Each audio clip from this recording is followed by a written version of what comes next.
So why NIS? NIS is Noble International School, which is an institution of Rebuild India Foundation. NIS has a Rebuild India methodology incorporated into it. Now, what is Rebuild India? Rebuild India is a vision where we are trying to bring about a fundamental change in the youth of the country. It's a system of cooperative and collaborative nationalism. So unless we enable and empower the youngsters, the kids to develop as leaders for the nation, leaders for their family, for their society and the world, we will not be providing equitable opportunities for everybody to participate in the growth story of the country. Now, NIS has a methodology which has a lot of factors that makes world-class education affordable, accessible and equitable. Good high-quality education has become expensive in our country. Now, unless we make education affordable to everybody is not a part of the useful, productive education system. To make that high-quality education affordable, NIS is a school that Rebuild India Foundation has set up in the affordable segment. We cater to the people who want to access good education at a cost that is affordable to them, making it affordable to everybody. What's your mission with this? Where are you going as a school, as an organization, as in the vision of Rebuild India itself? See, we operate from a basic conviction that every child is capable of learning whatever he wants to learn or she wants to learn. Now, schools generally consider kids to be a blank sheet. They don't have the ability to learn and they have to be taught what they have to learn. We operate from the principle that kids have the capacity to learn whatever they want to learn. Our job as an institution and as teachers and as an ecosystem is to bring in them that awareness about the ability that they have. So once they realize that they are capable of learning whatever they want to learn, they will learn everything that they want to learn by themselves. They don't need us. To make them understand and realize that they don't need us or anybody's support obligatorily is what we are trying to do. So school cannot be just a place where you teach what is there in the syllabus, you teach what is there in the content in the textbooks and make them learn things. It is a place where you make them learn, develop the ability to learn. And ability development cannot happen by teaching. The development of abilities happens by creating an ecosystem where children explore, experiment, and then they arrive at a place where they realize what their abilities are and constantly work on improving those abilities. So, NIS is a place where kids are allowed to explore their capabilities, explore the different dimensions of their existence. And over a period of time, they understand what capabilities they have, what inclinations they have, tendencies they have, what interests they have.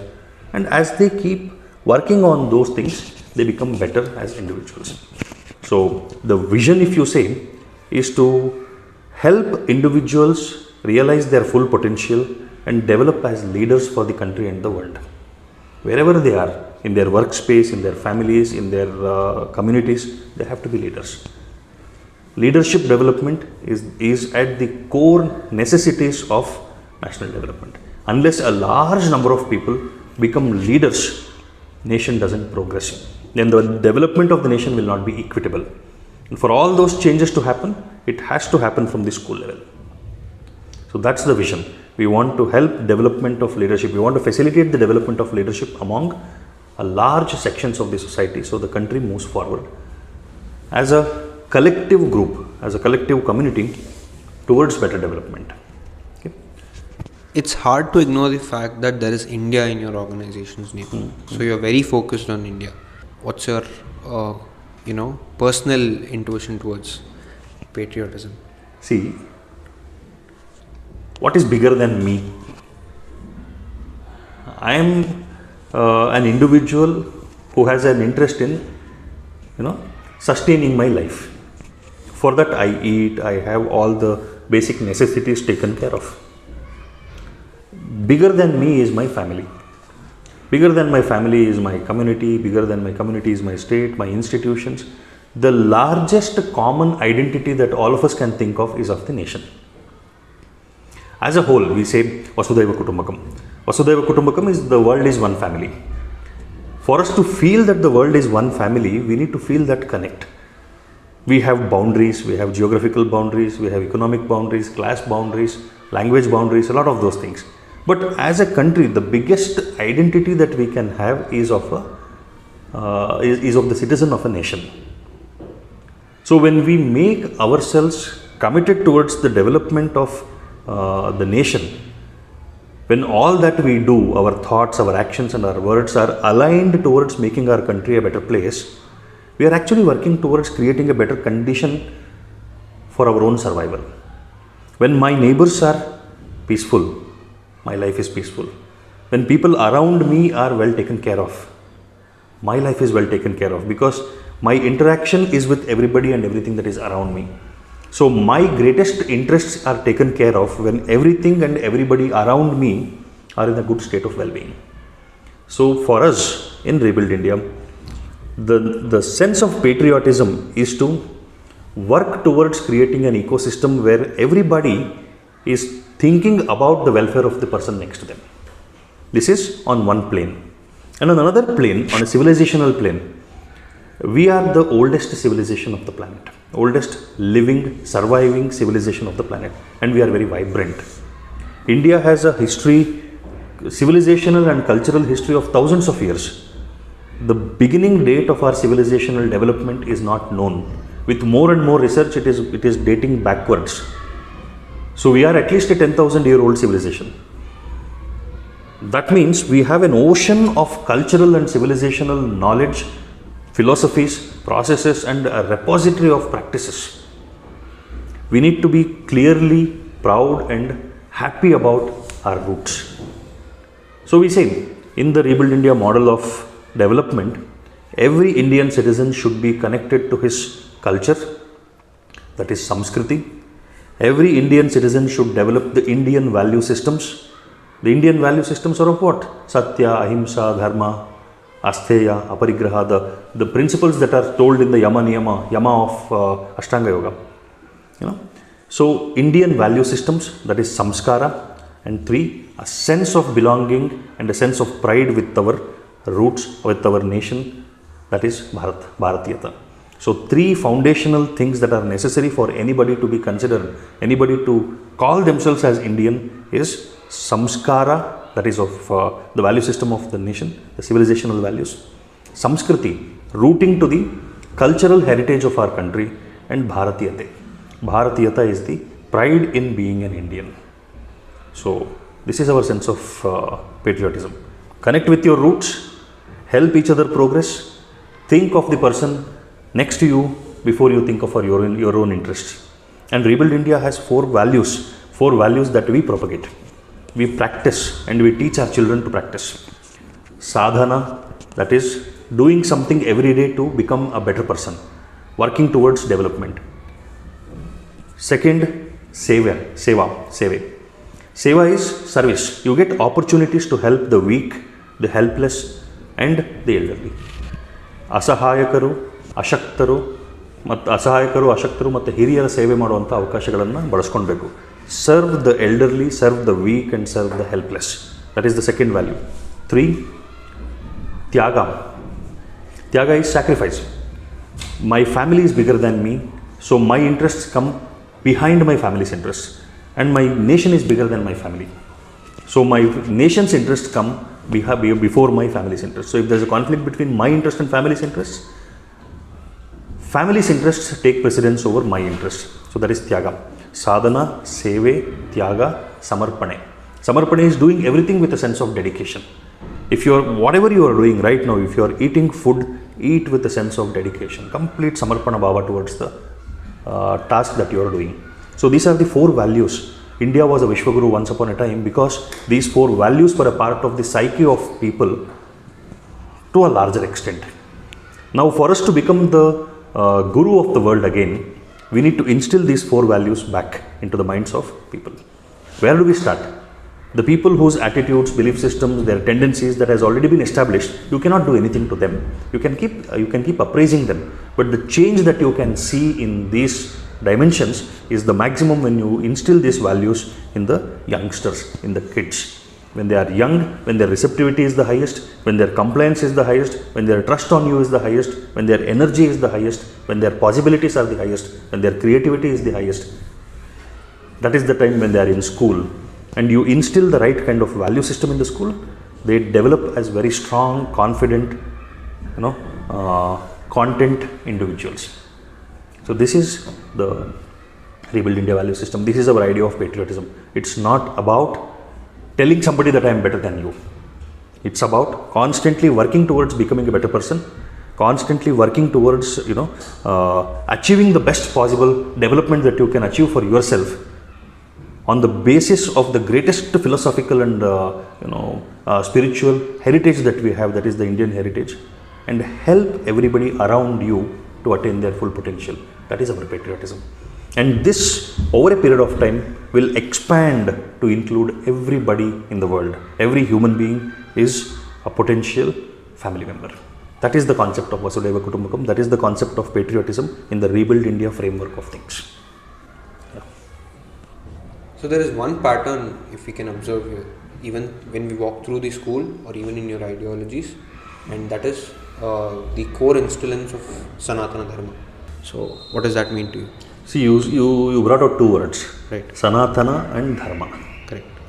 Sanatana means something which is ancient, something which is timeless, forever. Correct. Dharma means, the definition of dharma is dharayate iti dharma.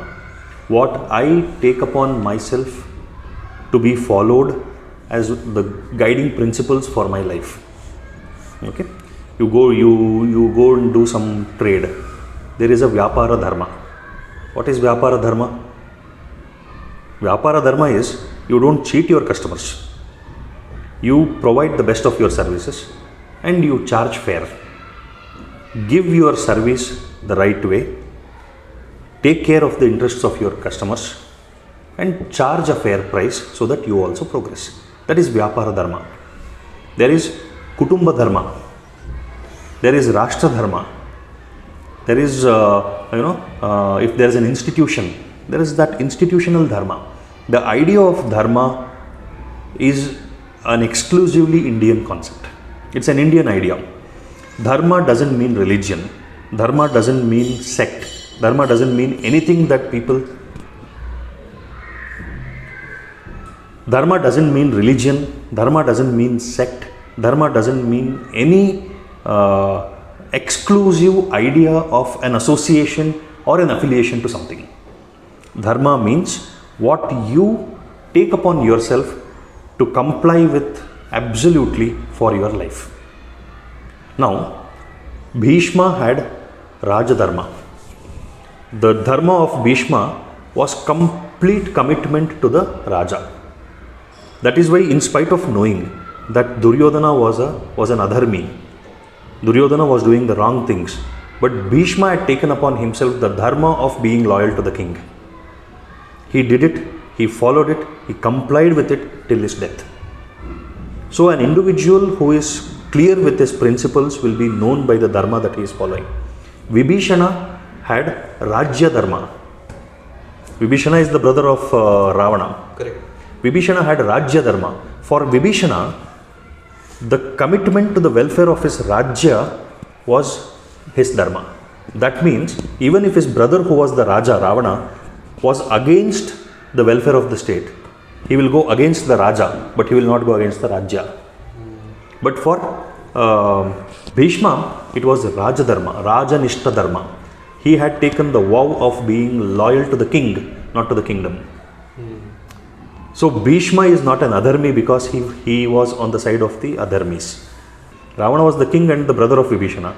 So Vibhishana went with Rama and betrayed Ravana. Vibhishana supported Rama. See, these are two contexts. One is from Mahabharata, one is from Ramayana. Okay.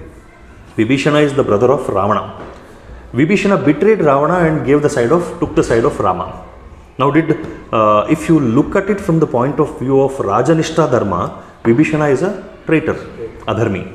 But the dharma that Vibhishana had taken was Rajyanishta Dharma.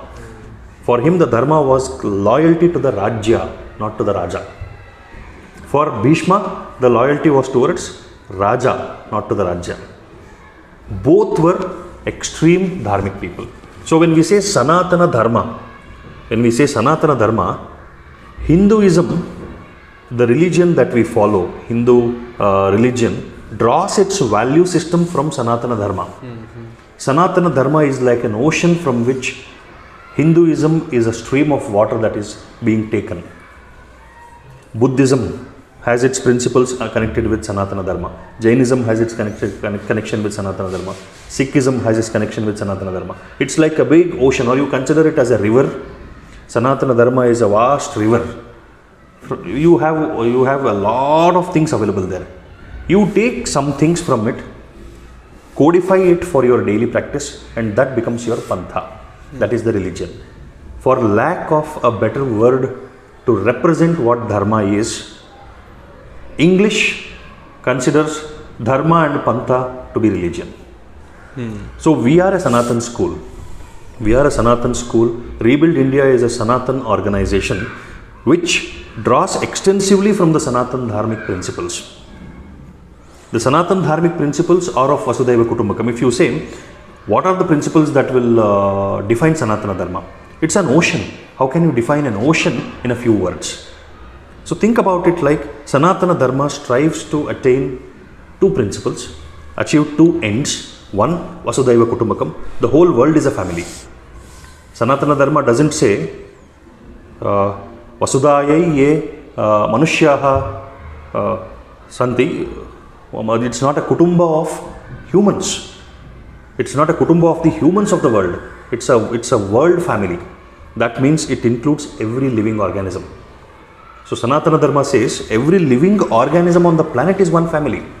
From there comes the principle of being kind, truthful, thinking about the welfare of others. Everything is drawn from that principle of Vasudhaiva Kutumbakam. You don't work to harm your family. And the second most important principle that I draw from the Sanatana dharmic values is Ekam Sat Vipraha Bahuda Vadanti. The truth is one. People who realize the truth call it by different names. Everything is true. Sanatana Dharma rooted value systems never say, I am the only truth and everything else is wrong. The conflict in the world that is happening in the name of religion happens because people say, what I believe to be the truth is the only truth. Nothing else is true. Everything else is false, or corruption of truth. Now somebody who is following that everything else is not okay to accept this. Why will somebody accept it? Because for that person that is the truth. For you, what you believe to be true is true. For me, what I believe to be true is true. If you tell me on my face that what I believe is the only truth and what you believe is false or a corruption of truth, there is the root cause of conflict. Sanatana Dharma doesn't lead to conflict. Sanatana Dharma says, Ekam Sat Vipraha Bahuda Vadanti. The truth is one. People who know the truth call it by different names. I understand truth limited to my ability to understand things. And I convey that truth that I have understood to somebody else in the way that I can communicate. I am limited by this body-mind consciousness. Now when I am limited by this body-mind consciousness, which is a framework, and I have experienced something that is bodiless, mindless, consciousless, it is Anadi Ananta. It has no form, it has nothing. When you experience nothingness within a thing and you want to express that nothingness in words, obviously two different people who arrive at an experience of something which is nothing and try to put it in words to express it to people who don't know what that thing is. You can think about the kind of complications that it happens. Elephant story where there are four blind men. Somebody touches different parts and they describe it the way they want. And elephant is finite. You think about an infinite being experienced, and that experience has to be brought into a finite framework, translated into thought, put into words, or written into a book form, and given to people who don't have an idea of what it is. And the people who get an idea from the person who experienced it start believing it because somebody who experienced it is a bigger person. And without an idea of understanding, without an iota of realization of what they are speaking about, they go on fighting that my truth is the only truth.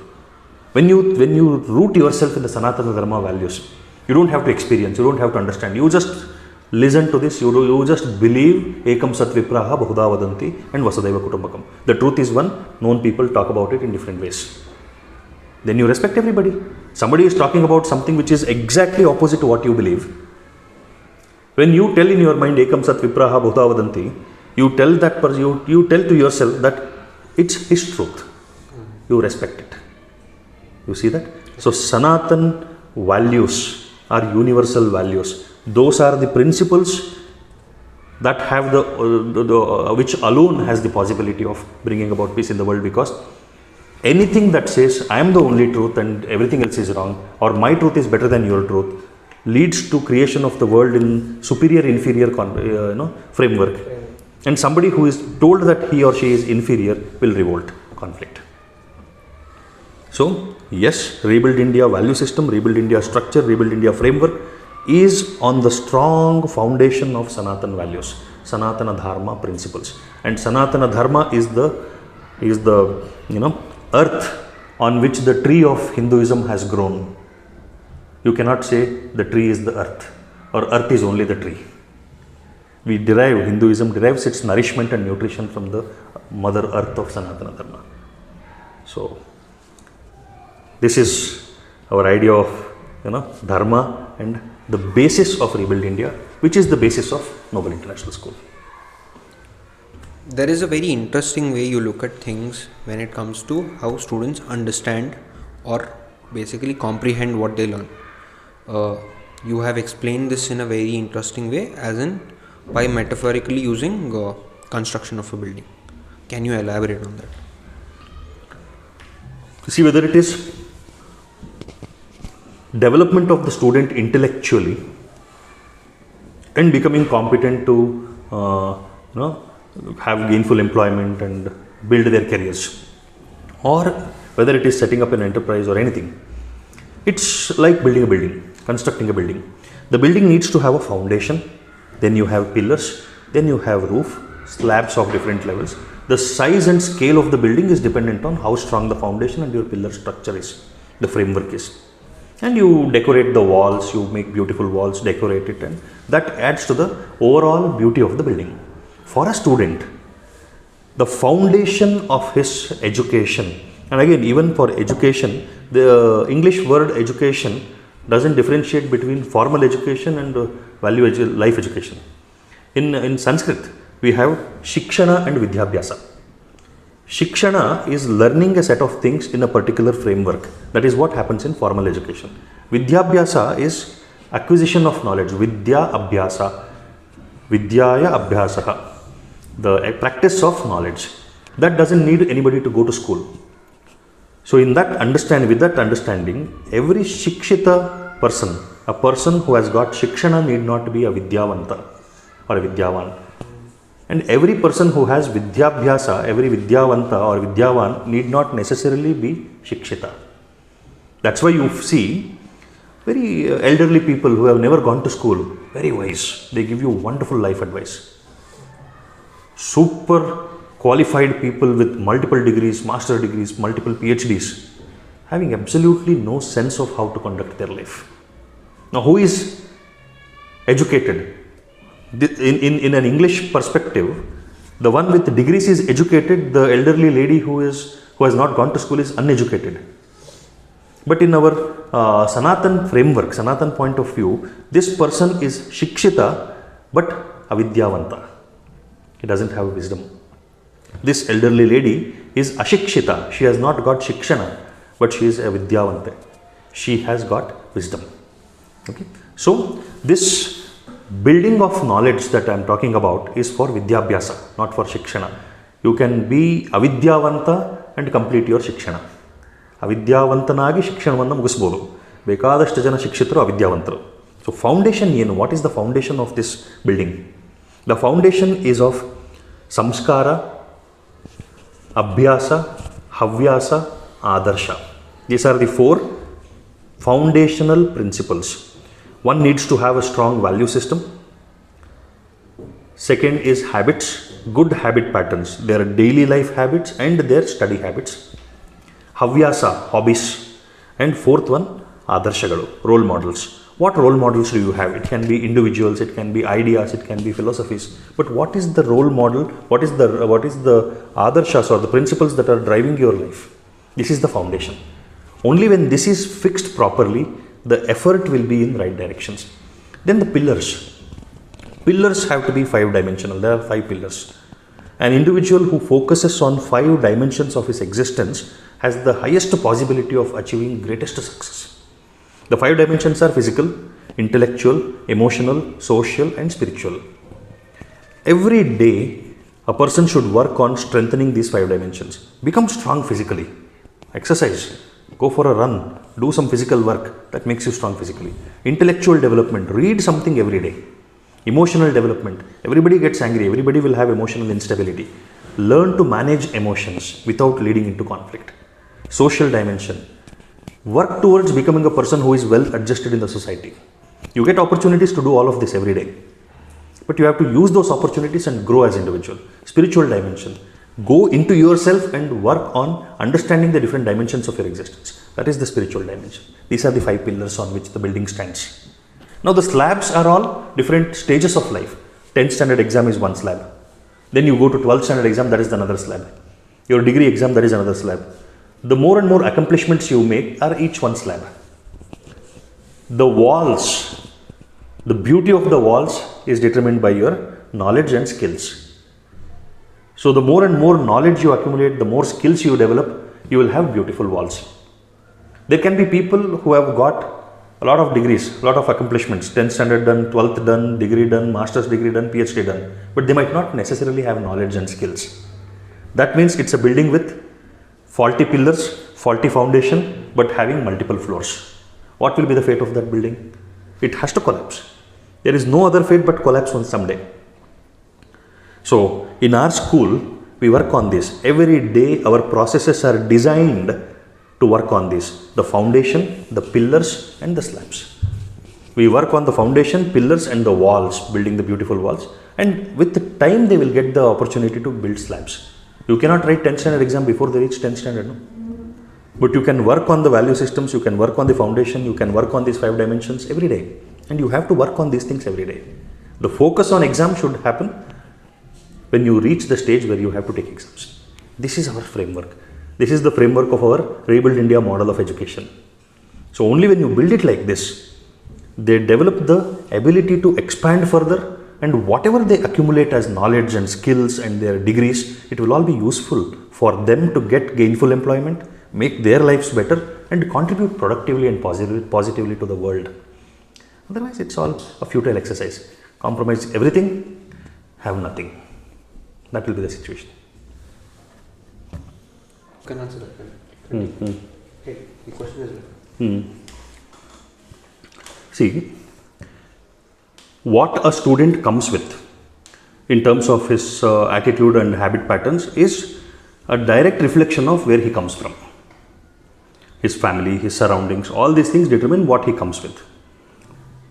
Now to instill the value systems, like I told you, the foundation, samskara, that is the values, abhyasa, habits, havyasa, hobbies and adarsha, role models. We have defined the 5 sins that students should not make in the school. Okay? There is both a carrot and stick approach. Positive and right behavior, right tendencies, right habit patterns are rewarded, and wrong tendencies are mildly punished. They are made to feel uncomfortable when they do things that they are not supposed to do. So we say that there are 5 things that they are not supposed to do. They should not lie, they should not steal, they should not cheat, they should not abuse, bad words, they should not they should not resort to physical violence. These are the 5 things that should not be done. Now, whenever a student does any of these things, we don't beat them, we don't scold them, nothing. We make them call their parents right there and tell their parents what they have done. And the next day, the parents have to come to school and sign a register stating that I acknowledge that my child has done this. I'll counsel the child. We counsel the parents not to beat and scold the child. It is just a question of making the wrong behavior known to the parents, and the child says it, and it gets corrected. It gets corrected magically because the children are always under an impression that what they do in school is not known to the parents and what they do at home is not known to the teachers. They love their parents and they love the school, they love the teachers. They don't want to fall in the eyes of their parents. They want their parents to think that they are good children. Now, when they do something that is not acceptable and they have to tell their parents, there are two things happening. One, that behavior is getting corrected, and second, they are developing the courage to confess their mistakes. How many people have the courage to go out and tell that I have committed some mistake, I'm sorry, I will not do it again. Now, this is being practiced. This will make them strong character-wise. This is one of the processes. And for developing better role models, we have put in our corridors, you would have seen in our corridors, we have put a lot of photographs of great people, Indian great people. We have thousands and millions of them, millions of role models from our own culture. Not that we don't have to look up to everybody else, but they need to get connected to the roots first. So we make them know about the stories of these great people. On our walls, there are so many quotes, so there are so many references that are written. So when they are walking, they read that. These are all the things that will put in good thoughts, reinforces them in their minds repeatedly. So this takes care of the foundation. Adarshas, samskaras, abhyasa and havyasa, habits. We have a system called the student self-study monitoring, tracking and guidance system, in which we involve the parents to track how many hours the students are studying at home. So with the partnership of parents, we are making students sit and study at home every day. In my experience and in the history of educational experience, you see, the student who is consistent for a long period of time has the highest possibility of doing very well in studies, academics, compared to a student who is supposedly super intelligent but is not consistent with his efforts. So inconsistency in effort is unacceptable for high performance, whether you are super intelligent or whether you are an average student. So we are making them develop those habits, study habits. We encourage them, we teach them yoga, we make them do it. We make them exercise every day. One period in school every day is drill where they exercise. That's a habit that we are instilling in them. We want them to do it at home, but they may not do it at home. So we make them exercise at school for one period, 40 minutes every day. So this takes care of the foundation. Now the 5 pillars: physical, intellectual, emotional, social and spiritual dimensions. For physical, we have exercise, we have yoga, we have that physically challenging games, kabaddi and kho they play. We encourage them to eat well, we teach them about nourishment, nutrition, what is the right kind of food, wrong kind of food, all these things. Physically they have to become strong. We encourage them to do that. Intellectually, we encourage them to study every day. We track whether they are studying every day or not. We tell them to study books other than their textbooks. We tell them to read general material, have intellectual conversations, ask questions. So in our school, kids ask questions, they talk. They are not afraid to ask questions. They don't think about whether a question is appropriate or not. So the first requirement for an intellectual development is to be fearless about asking what you feel you need to know, without thinking about the appropriateness or the relevance of the question. That will develop over time. You will develop the judgment to become relevant and become appropriate. But when you start to do that, you don't have to be careful about what you ask. So that is for intellectual development. Emotional development. We encourage our kids to resolve conflict. They have conflict, we teach them how to resolve conflict without resorting to violence or abuse. Everybody gets angry. We don't punish kids for getting angry. We don't punish kids for getting sad. We don't punish them for having emotional ups and downs. We talk to them, we encourage them to resolve conflicts. So in our school, you see older students helping younger students resolve their conflicts. They talk to each other and resolve conflicts. Not that they have become masters of it. Nobody is a master of resolving conflicts. If that was the case, no country would have had conflicts. There wouldn't have been wars. They are the best people in their respective countries. So the best people of the respective countries are not able to resolve conflicts. You can't expect the kids to resolve every conflict the moment they decide to resolve conflicts, but they are working towards it. They are becoming emotionally stable. For social dimension, we make them do a lot of environmental initiatives, interaction with people and all that. For spiritual dimension, we have lessons from Bhagavad Gita. Students learn Sanskrit. We have meditation in the morning and evening. 16 minutes in the morning and 16 minutes in the evening our students meditate. So this takes care of all the 5 pillars. They are doing this every day. That means their pillars are building in a balanced way. Their knowledge and skills will gradually improve. It is not about making them do something. It is about what they do. So they are building it slowly. They have not yet reached the stage of putting the first slab, 10th standard. Our school is not yet having 10th standard. So they are, when they come to 10th standard, they will put that slab. They keep on building the pillars. By then they learn how to build these pillars. And we also have a scholarship program which will reward them for developing in these 5 dimensions: physical, intellectuals, emotional, social and spiritual. We have quantified the assessment. How do we assess whether they are developing in these 5 dimensions? So that's the scholarship. Our scholarship program, which we call RISE Scholarship, Rebuild India Scholarship for Excellence. It rewards students for the process they take part in, for the journey and not for the outcome. The scholarship is not for the topper of the school. The scholarship is for the most consistent student. Every student can participate in that, and that scholarship is 50,000 rupees per year. Every student has the opportunity to earn 50,000 rupees as scholarship per year, which will be useful for them in their higher education. So we have created a lot of systems, processes and policies which will encourage students, motivate students to become self-dependent. There are 2 aspects to a school kid's life. One, what they do because somebody else wants them to do that.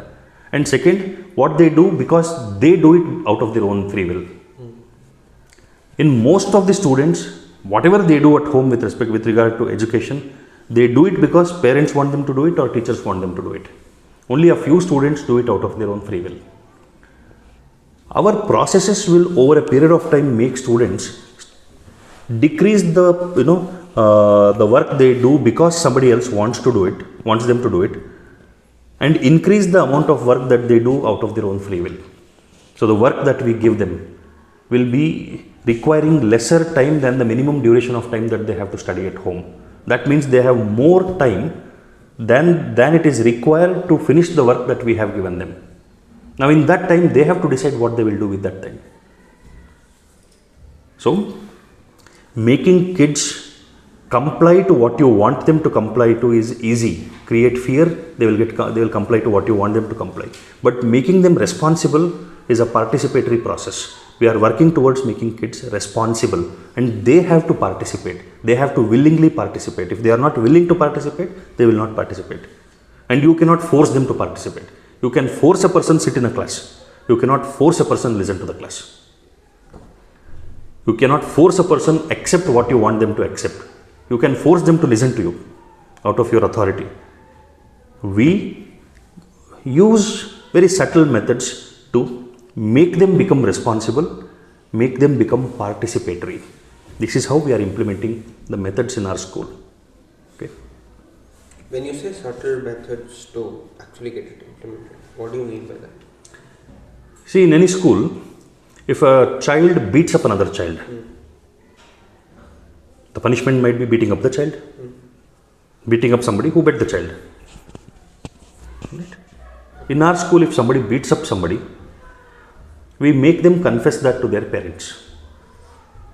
And we tell the parents particularly not to beat the child or punish the child harshly. Don't talk bad. Now the expectation for the child is, I have beaten up somebody, he knows that that's a mistake. He is expecting that somebody else who is an elder will beat him up as a punishment. Now you don't do that. You feel sad about it. You feel sad that you are being humiliated because of this action. The child wants to correct that behavior because he doesn't want you to feel humiliated. Out of the if he commits some mistakes and you beat him up, it is settled there. He is okay with it. You beat up a child, he is okay with it. He is not okay with his father feeling sad. He is okay with father feeling angry. He is not okay with mother crying because of it. Okay, so that's a subtle method. They are emotionally connected. They love their parents more than they love anybody. And they know that their parents love them more than anybody. Use that love to make them correct their behavior. Not because you are forcing them to do it, but because they feel the need to do it. Okay? So this is one way. And even when they don't do the work when they don't complete the minimum duration of study that they have to do at home, in school we have 3 periods, that totally amounts to about 2 hours of duration, where they have art, culture, dance, music, karate, drama, all of these classes happen. They don't get to go to those classes on the next day of not completing their work at home. So we make them sit and write for these 2 hours. Punishment is writing, because that is quantifiable. We can see whether they have done it or not. Now, over a period of time, our kids have realized that it is better to complete the work that they are supposed to complete at home than to miss out on the things that they love at school. Okay? This is a subtle way. Punishing them, beating them, scolding them, they get used to it. A human mind doesn't want to lose what it has. You tell the mind that it will get something after 2 years, not interested. Not interested to work today. It's a simple thing. You take a child, you tell the child that you do this work. I'll give you chocolate in the weekend, over the weekend. The child may not do it. Child says okay, he will do it half, and the next moment his friend calls him, he will run away. The child has a chocolate in hand. Okay, the child has a chocolate in hand. You tell the child, if you don't do this, I'll take away the chocolate from you. Okay, it's a different thing. The fear of losing what you already have is powerful than the motivation of something that you will get after a period of time to make you do the particular work. So these are the subtle ways that we adopt, to make children work on correcting their own behavior, work on making themselves better. And in all this, it is participatory. They are working towards becoming better. We are just telling, this is what you will get for doing certain things. They correct. And we have primed them for 1 year. We have been telling, this will be the punishment for this, this will be the punishment for this. So everybody knows what will be the consequence of doing something or not doing something. So when we start implementing it after giving them enough time to get used to it, nobody feels abused when they are given punishment. They know that was supposed to happen. And the next day they don't want it to happen, they will correct it. When punishment is fair, when punishment is predictable, when punishment is non-humiliating, it leads to correction of behavior. Punishment is meaningless when it is unfair. You don't like a student, you beat him up for everything anybody else does. When punishment is not predictable, today somebody has not done the work, you just scold them and leave them. Tomorrow somebody has not done the same work, you beat him up because you had some fight with somebody in the parking or in the traffic. It's unpredictable. They don't know what is the punishment they'll get. Then it has no meaning. And the punishment is humiliating. It leads to bitterness. It will not lead to correction. So you humiliate somebody. Somebody has not done the work. You abuse them left and right. You scold them. You use choicest of abuses. Make them feel humiliated in the class. They don't have the power to hit you back. But in their mind, they want to beat you up. They don't have the power to do it. They will develop a lifetime bitterness towards you, and your intention of making them correct what they were supposed to not do, you can even amplify that behavior in them. As a protest against somebody who humiliated you, you are more likely to do the same thing that they did not want you to do. You get that? So a fair, predictable and respectful punishment will lead to behavioral change. That is what we are implementing in our school. It's not that we don't punish children. We do punish children. But our punishments are fair, respectable and predictable. Unlike most of the other institutions where children are being treated with disrespect. We don't disrespect our children. They are individuals to be respected. Their rights have to be respected. Parents tell us, you beat them up, you control them. They are not animals in the zoo to control them by fear and make them do some tricks. They are very intelligent, very capable human beings who needs to be guided and their energies channelized. It should not become like somebody who is super excited and always jumpy. You give them electric shock to the brain and numb their brain. What is happening with education in our country is, It is like a very active person is not being handled. The system is not able to handle a very active person. Take him into a hospital, put all the electrodes to his brain, give him electric shock, suppress and depress the brain, and the person becomes very calm and composed, and he is not jumpy anymore. And you say successful. That is what our education system has become. That is what our education system has become. Very jumpy, very excited, super excited.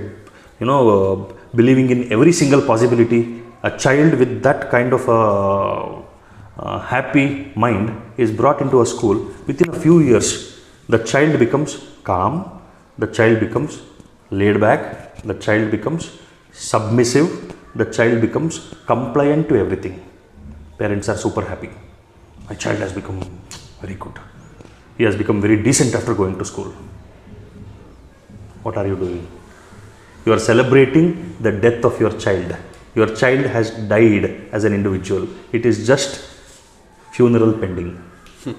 Okay? The moment you stop being excited about your life, the moment you stop being excited about the surroundings, the moment curiosity dies in you, the moment you are submissive and compliant to everything anybody says, the moment you stop refusing to do things, the moment you stop asserting your individuality, that is the moment of your death. Funeral might happen 40 years, 50 years, 60 years, 80 years later. Our attempt is to not let the child die. Okay? Growth will happen. They will grow, they will develop as individuals, they will grow, they will gain education, they will make money also, they will build wonderful systems, all of that will happen, but they should not die. Their death and funeral should be within 24 hours. Not death today, funeral 50 years later. But in our society, death is happening very early. And unfortunately, in our system, by the time a child is 15 years old, most of the children are dead. That is why you see lethargic, disinterested children running around with no clarity or a sense of purpose in life. That is the reason why children are getting attracted to every possible thing that excites them. When you are naturally excited by life, why do you need some app to excite you? Why do you need some technological devices or technological tools to excite you? You are naturally excited by life. Life itself is exciting. The nature around you is exciting. Everything around you is exciting. And when somebody is not feeling excited with the life around them, they are dead. And you blame the children for getting into addictions, you blame the children for getting into gadgets, for getting addicted to their mobile, to the internet, going around and roaming around with friends. You have yourself to blame. You have the system to blame. I, as a teacher, have myself to blame. Teachers and parents and the system. We don't correct it. Congratulations. What do we do about it? You say that we have to bring a systemic change in the education system, and it's a small step. Even if we look at NIS, it's a very small step towards it. How do you put this as a mark on the map? What we are doing as NIS compared to the system, it is not even a step yet. It's very small, like you rightly said. Okay. My advice to the parents is, stop being obsessed about the growth of your child. The child is designed to grow without any assistance. You just have to take care of the physical development of the child. Give the child a good environment to explore, and the child will grow. Stop comparing your child with everybody else, and stop expecting a reinforcement of the worthiness of your child on a daily basis. You go out into a gathering, you look at your child, you look at every other child, and you want a reinforcement to your own mind that your child is better than the other children. The way they look, the way they dress, the way they talk, the way they speak, the way they tell rhymes, numbers. Why?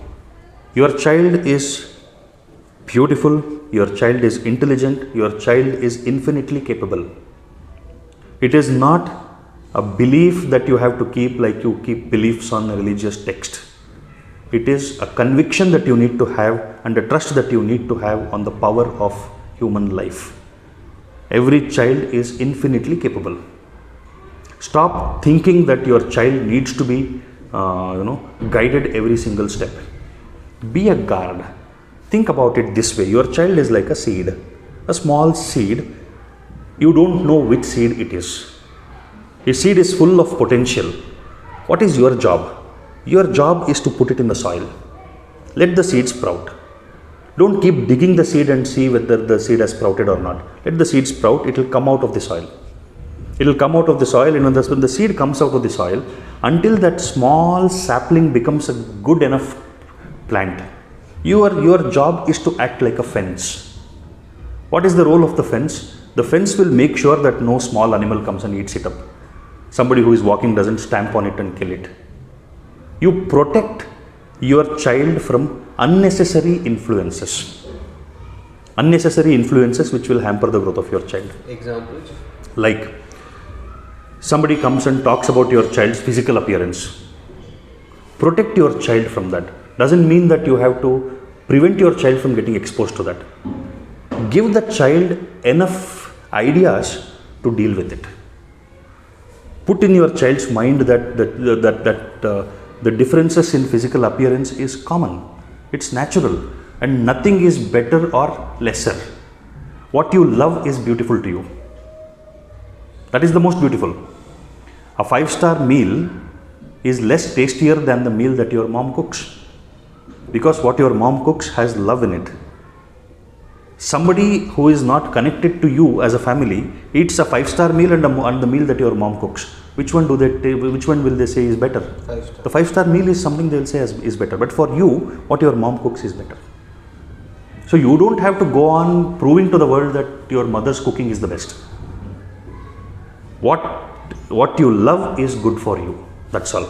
So guard your children. When I say guard your children from unnecessary influences or degrading influences, not preventing exposure to the influences, but empowering the child to handle those influences. That is the fence that you are.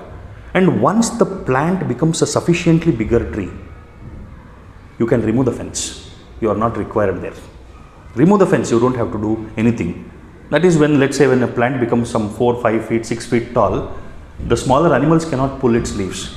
Some children who come and hit against the tree, they will fall. The tree will not be trampled upon. So then you don't need the fence. The job of parents and teachers and the system is to act like a fence for the growing plant. Now what this will become, we will see. When the plant grows to become a sapling, to become a small tree, when it becomes a big tree, and when it starts giving fruits, then we will know what was this seed. What do you do? Even before the seed has sprouted, you will decide this will become a mango plant. And you keep telling the seed, you have to become a mango plant, you have to become a mango plant. You have to become a doctor, you have to become an engineer, you have to become an NIS officer, you have to become a startup entrepreneur. Right? Now what is happening in this plant? What is happening in the child? The child is getting confused. His natural tendencies are pulling in some way. What you are pushing into his mind is not fitting into that natural tendency development. He is not developed enough to understand that consciously. He trusts you and he follows your path. Whatever you tell him, he is following and complying with it. By the time he realizes, it's over. The time that was necessary to develop naturally is over. So as parents, function like fence. Protect your children from danger. Protect your children from unnecessary influences. Empower them to deal with those influences. And once they become sufficiently capable of developing, taking care of their lives, leave them, they will take care. And when they come and ask you for help, help them. Alright? That's all needs to be done.